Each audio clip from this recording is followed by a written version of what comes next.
Right, welcome everybody. Really pleased you could join us today to hear a little bit about what we're doing around using artificial intelligence to help us better safeguard young people. So I'm Graham Feek, I'm Deputy Chief Executive of Greenwood Academies Trust, and I'm here with Matt today. Hi everyone, delighted to be here and talk to you about this. My name is Matt Woodruff. I'm the founder and Chief Data Scientist at Coscol. We've been working with Graham and Greenwood and a consortium of partners for the last couple of years. Okay, Graham, so do you want to give us a little bit of context about Greenwood Academy Trust and what's brought us here? What are the drivers behind what it is that you're trying to do? Yeah, sure. So Greenwood Academies Trust, we are a fairly large multi-academy trust. We've got 36 academies across central England, around 17,000 pupils. We work in some fairly challenging areas. You know, we're dealing with families in very complex situations where there's many challenges that they're facing, and we help those families face those challenges. I think specifically where we came into this project was in Nottingham, 2018. Nottingham Academy is our largest academy. It's nearly 4,000 students across 3 campuses.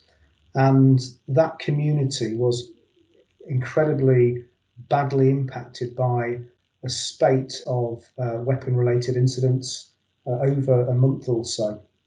And unfortunately, a number of those incidents involved some of our pupils as victims, and in some cases also as perpetrators. And I'm afraid it got to a situation where there was significant concern that a young person would lose their life. Now, fortunately, none did, but we had a number of serious incidents involving hospitalisations and so on. So we wanted to make sure that as a trust, we were doing everything that was possible to safeguard our pupils and our community. So we drew together a case conference with all the interested parties to make sure that we couldn't look back at this in a year or so's time and say, well, actually, we wish we'd done something that if we'd known at the time. So we reviewed that, and actually I think concluded that we were doing everything that was humanly possible. There's a very good citywide response to the issue. There was lots of data being shared, very well established data sharing arrangements that were working. They're providing lots of data, huge amounts of data. And we spoke to lead professionals. Now, the lead professionals really understood what the cause and effect was of what was happening. And in fact, when you talk to them, you know, I described the way that they expressed those views as being very algorithmic. You know, they could explain the relationships. They could explain why behaviours in children were changing because they were getting involved in county lines, what that was doing to their attendance, their time of attendance, their general demeanour, their education performance, and other things. And when you really listen to them, they were painting a picture. And I think we seized on that. And if they could describe these cause and effects algorithmically, well, could we possibly use AI to gain a greater insight that would help us better safeguard young people? So it got us thinking. So we spent a little bit of time in the summer and autumn of 2018 with a number of partners. So Matt, you're one of them, and Group Call and Microsoft. We spent some time down at Microsoft's office in London, kicking this issue around to see, was there a solution that AI could provide that would just give us much greater insight into what was happening and give us a greater opportunity to understand the risk that our young people were exposed to. Some really interesting points there, Graham. And I guess, you know, you talked there about, you know, a plethora of data from different sources. And we're not talking here, are we, about safeguarding in isolation. A lot of the work from the teams, you know, within the trust was much more about understanding the contextual factors, I guess, that relate to safeguarding. And so the project is really hinged about this. Can you tell us a little bit more about what contextual safeguarding is and means? Yes, I mean, going back to 2018, I think contextual safeguarding, it was something that the Department for Education were promoting as their favoured safeguarding methodology. It was, you know, writ large in keeping children safe in education. The table on the left-hand side, it shows graphically what contextual safeguarding is. It's really the sort of glue that holds together the various partners that have got an involvement in safeguarding young people. And what it says very simply is there are a number of related factors that, when they interplay, impact the risk that young people are facing around safeguarding. And those factors are around the school environment, what's happening in the neighbourhood, their network of peers, and what's happening in the home. And all those issues interrelate. And if you can understand where a young person sits in relation to those issues and how those issues impinge on each other, you have a better understanding of the context that they are in, and therefore the opportunity for them to come to harm. It's a model that was developed by Carmen Furman at University of Bedford. And when we looked at this, we thought, well, actually, why recreate a different model of us looking at AI here? Should we use this model and see if we can get the AI to work within this model to provide us with a much greater understanding of the context of individual students? So that's what we pursued, and the table on the right-hand side was our take on this, really, in terms of how we would visualize the data coming out of the system. And we describe this as spheres of influence. So the child is affected by those spheres of influence. And if we understand the strength of those spheres of influence for individual pupils and for groups of pupils, it will just give those that are charged with acting on safeguarding concerns having greater intelligence. So this wasn't to take away decision making, this was to support the context of it. So we sort of worked this out, and what came out of that was a project that we've called Illuminate. So this is literally trying to shed some light on the context in which young people are operating, living within, that's affecting their risk around safeguarding. And we saw it, and we still do, as a 3 to 5 year project.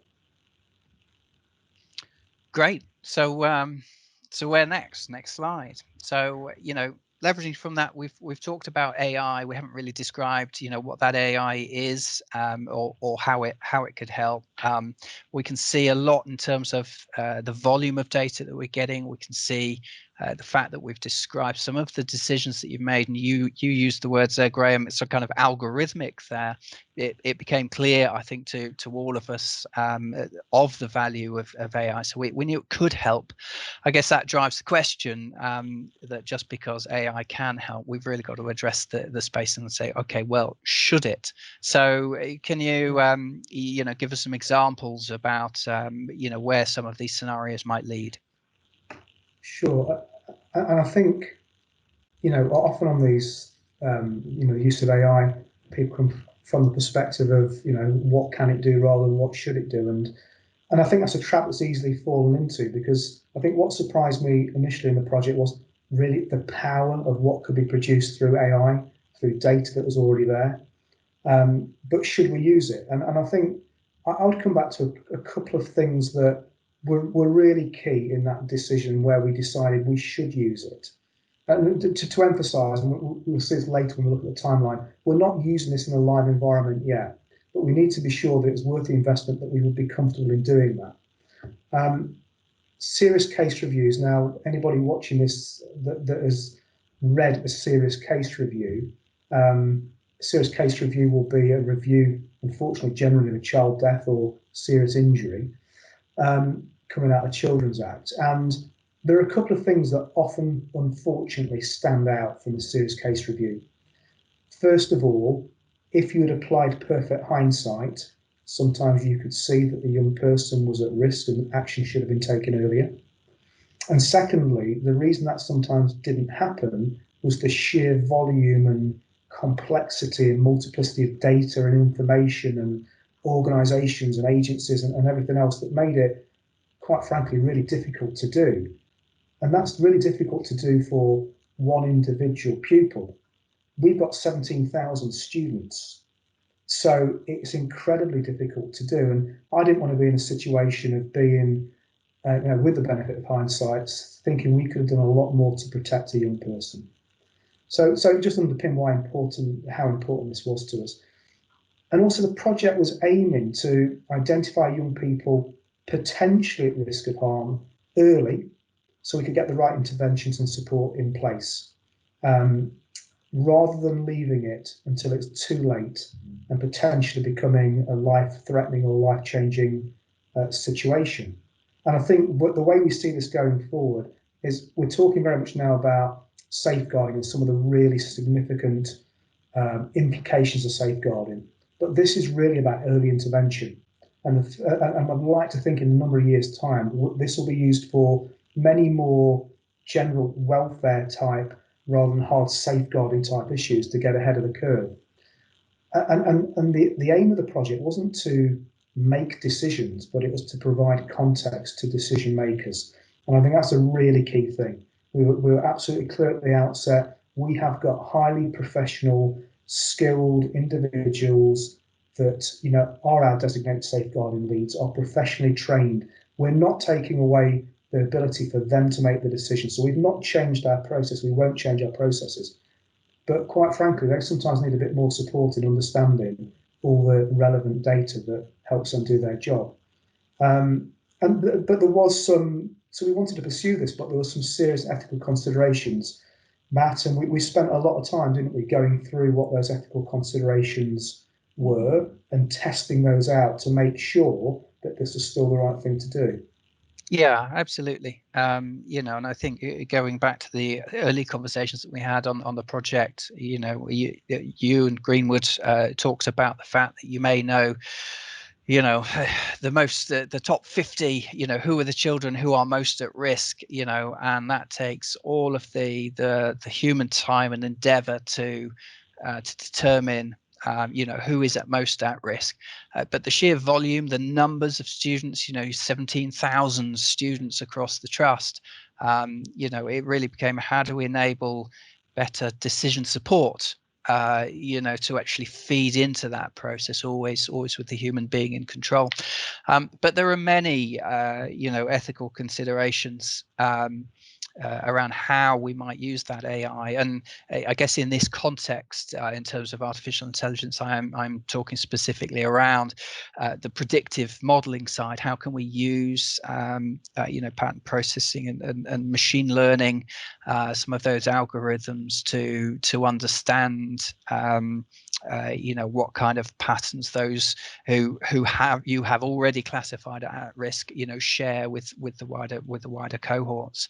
So this is really looking at everything from policies of, this is real world. It's not academic study. It's the real world of multi-academy trust, looking at acceptable use policies, looking at policies that parents or students may sign up to in terms of the reasons behind why data is being captured and the purpose, that data may actually be used for. This is a new endeavor, and we've kind of had to go back to basics to look at what the existing practices are and where we may need to enhance them, and in particular around informed consent. This isn't a tick box exercise where someone has signed up and ticked the box to provide the consent to data for this particular use. It's really making sure that parents, in particular, understand why a school or a trust may be wanting to use the data in this way. And that's really at the bottom line is to discharge the duty of care that schools and trusts have to the students.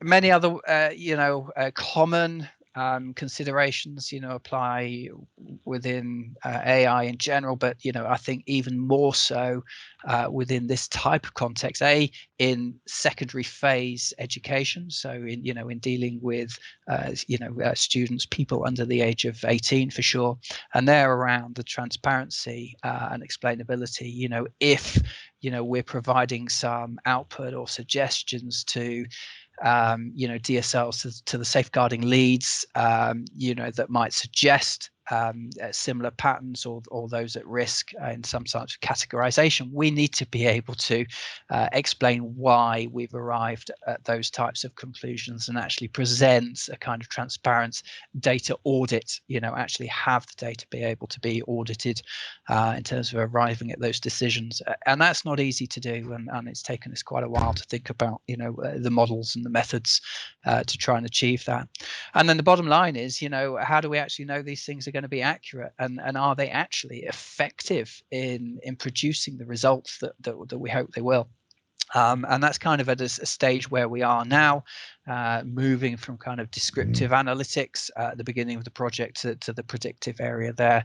But all of those things are fundamental, and I think that's why we reached out early to people like the Institute of Ethical AI in Ed, and to partners such as Microsoft, who get involved in things like confidential compute and those sorts of areas to bring that experience from other sectors such as healthcare to bear on this project.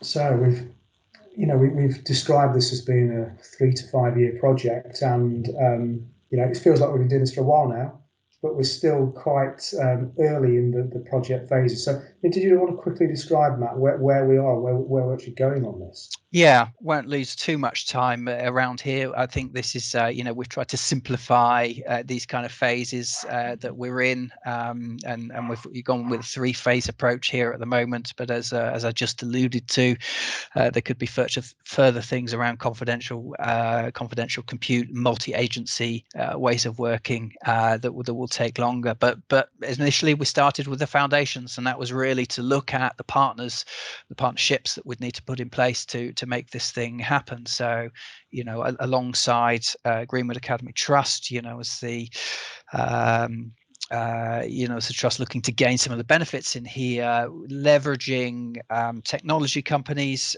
such as Group Call in terms of data extraction, data aggregation, specialists such as ourselves in kind of actually the modeling, predictive analytics, data visualization, those sorts of areas.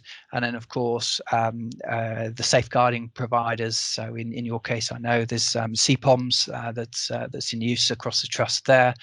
And others too, in terms of actually how do we use the Microsoft framework to deliver on some of these ambitions. So, quite a lot of work was done. That would probably taken 18 months or so just to put the foundations in place to make sure that we knew why we were doing the things that we were doing. We're really at that enablement phase at the moment. I've mentioned already descriptive and predictive analytics. So we've delivered a proof of concept which was descriptive. It was looking at the things that had been done already. It was looking at student attendance patterns, those sorts of things, the safeguarding data, but joining it all together for the first time, which was really important. And all the work, of course, that we've done around the ethical review, the self-review that we did with the Institute, and all the work that we've put in around that too. You don't underestimate the amount of time that it takes, when you're working in partnership to actually get the right API integration. These types of things will only work when it's automated, that we're actually breaking down some of these data silos and manual processes in there. So it's been hard work, and that's certainly where we are today.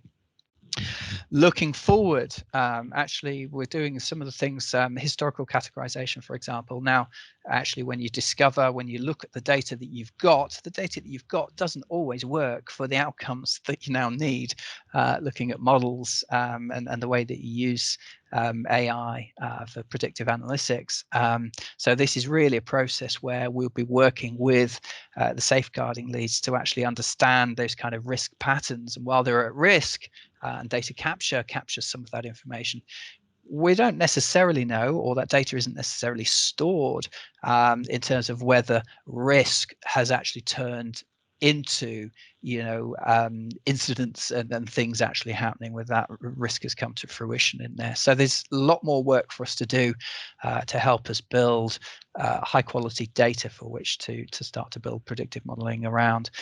That's going to continue. We'll put that into live trials. Then in terms of a very small number of academies and the leads around those, and this is clearly with all of the ethical and legal considerations that we're taking, this is a step-by-step thing just to make sure that we've got all of the risk mitigation and project controls in place to make that successful.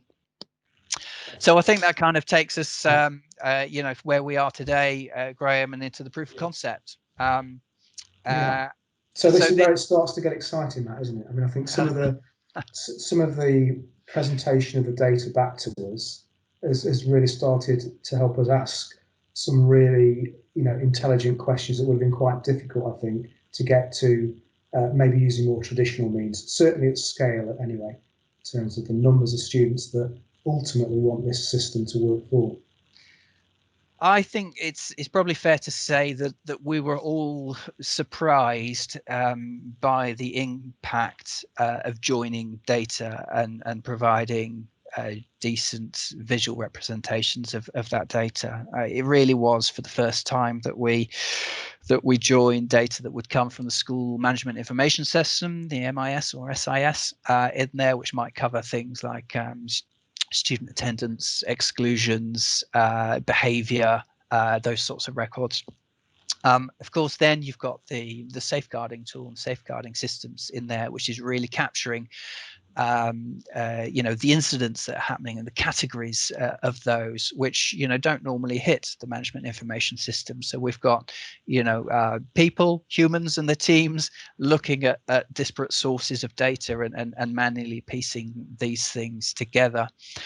And so where we started, with the proof of concept was really in joining those things and presenting that kind of single view of the truth across that. And I think not only is it just incredible in terms of time saving, and giving people more of a focus on actually, some of the resolutions and risk analysis rather than the data gathering and presentation. It gave insights that simply weren't visible before. The small inset in this particular slide, then, this is we took the contextual safeguarding kind of concentric circles, and actually we used some relatively simple tools. Actually, this whole approach is based on Microsoft Power BI. That we actually built the Visio diagrams in there, which are data driven. So actually, the colours of these sorts of things change, and we conducted, I guess, a number of interviews with the safeguarding leads to really drill into the types of data that might drive each one of these contextual factors. So, when we're looking at home and the family, what was it that we were measuring in the home and family which might contribute to lower levels of risk or high levels of risk within those categories?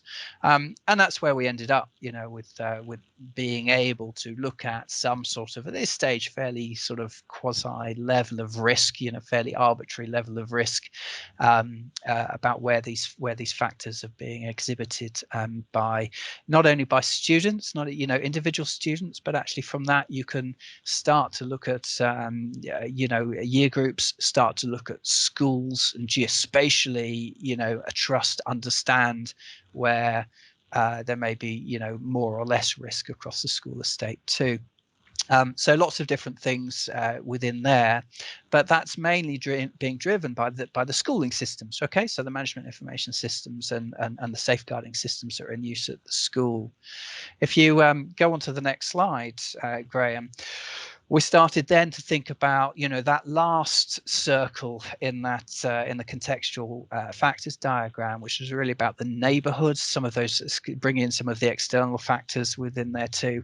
And of course this really doesn't replace the conversations that happen between the police, and the local authority teams and the trust teams within here, that have the conversations and the the physical meetings to deal with these things. But it's about what else is there out there that we can provide automatically, routinely, that might provide some more contextual information. And this was something that we looked at in that kind of proof of concept world that actually just took public data, in this particular case crime data, but we started to look at health data as well in terms of hospital admissions, those sorts of things, especially where We were, looking at some of those elements around safeguarding that may, lead to violent crime or knife crime, those sorts of areas within there too.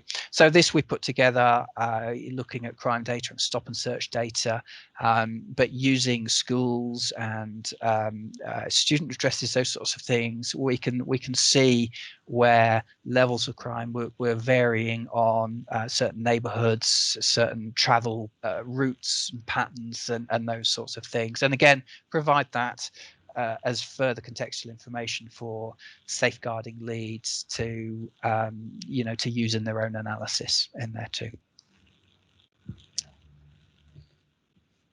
Okay, so we've I guess counted through probably 18 months worth of work, haven't we? Sometimes, Matt, it seems longer than that, doesn't it? Sometimes it seems though we haven't spent long on it at all. But I think, going forward in the future, you've set out a roadmap, and this is what we intend to do over the next several months. So, Matt, do you just want to pull out the key things here? Yeah, and it is broad brush. I think it's probably a blessing and a curse. In the way that we've worked together as project participants. There's not been that kind of key milestone date that says unless we have something done by this time, it's not going to work and everyone's going to go on their separate ways. I think the participants have come together that says, look, this is in the greater good, not only for the trust, but actually learning here that we can disseminate and share more widely, perhaps between trusts or wider than that anyway. Where we are on that journey, like I said, we've got to that point where proof of concept's been delivered. We're really working hard on the technical architecture. So before the end of this calendar year, so before the end of December 2020, we intend for the data automation for the safeguarding and other systems to be in place. So we'll have got the aggregation happening. So we've got the data warehousing in place for that. And this is then when we'll start to move, to make sure that we've got that descriptive analytics framework. So a bit like the slides we were just looking at, joining data together and showing, what has happened, and set that in the context of how people currently work. We've got some work to do. I've spoken already, earlier about this historical categorization. We've got some data enrichment so that we can be more sure of the accuracy and effectiveness of the models that were put in place. So, we're already looking at our own sort of internal risk around those things, and we need that in place before we really start to do some of those data modeling activities. So that being well, we'll kick off 2021 really in earnest, starting to look at some of those the predictive models based on that data within there. We've already talked about the fact earlier on that some of the ethical reviews that we've gone through has really called out the fact that we'll need to make sure that we've got the right policies in place that will allow us to use data in this way, for the purposes that we need it. And all the way through here now is really to get to a board level. When I'm talking about stakeholders, it really is the board level of the participants in here. So Greenwood, group call, those types of stakeholders to say, have we satisfied ourselves that we're doing this for the right reasons, and that the risk mitigations are right.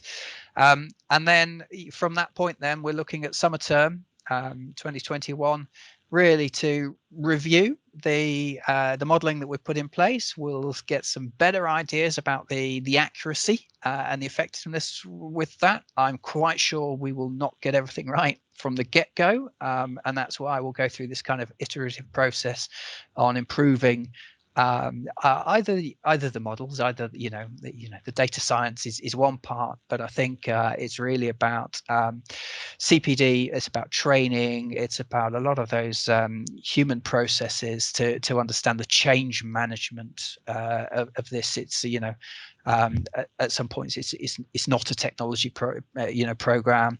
The technology is in some ways the easy bit in this to get right. So that's a given, and it's really for us to understand how using data and the predictive output in this way fit in with and help assist the decisions that the safeguarding teams are taking on a routine, a daily basis at the end of the day to reduce that risk for children and improve the outcomes of those teams.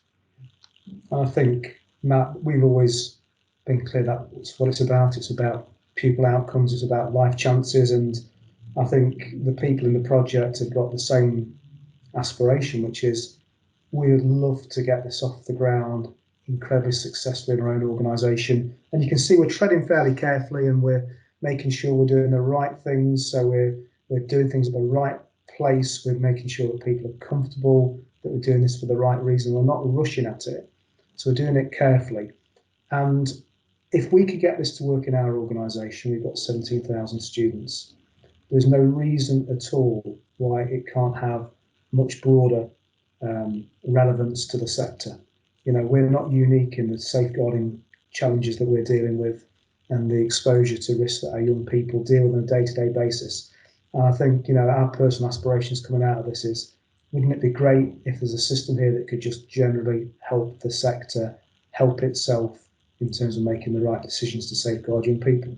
So hopefully you've found that interesting.